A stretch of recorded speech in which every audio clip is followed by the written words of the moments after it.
रगतै रगत आइसक्यो किन यहाँ बाटोमा देखेन है बाटोमा ओइ त्यो तसी हो तसी के हो तसी यिनले खालि तसी तसी भन्छ यार ओए फुल कति राम्रो है बिहान मैले पूजा गर्न पाएको भए कुखुराको मासु पहिला न कस्तो फुलेको मन थाक्छु के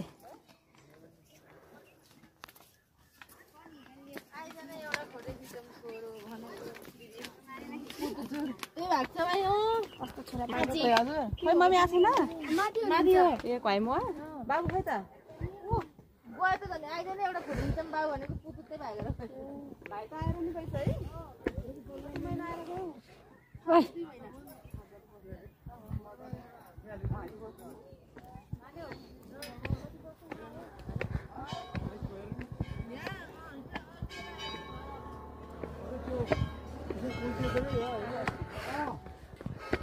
घर रहेछ के कति राम्रो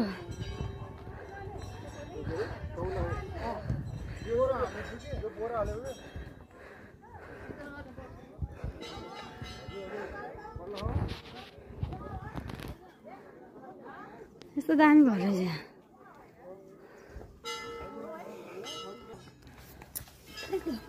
फुलपति घर देखायो यो ठाउँको नाम बल्ल चलेको यो फुलपति घर रूपाकोट कोटा काला भैरव मन्दिरको फुलपति घर अन्डरस्टुड राम्रो लाग्यो ठाउँको नाम के रे रूपाकोट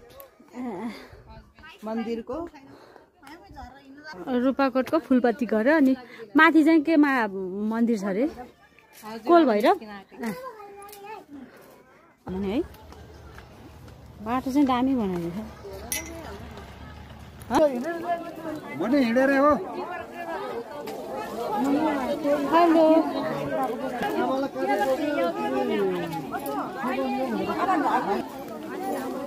काल भैरवमा कालो बोको ल्याउन पर्ने ठाउँ व्हाइट बोको पुगेर क्या नि पुरा बलि दिएर आउँ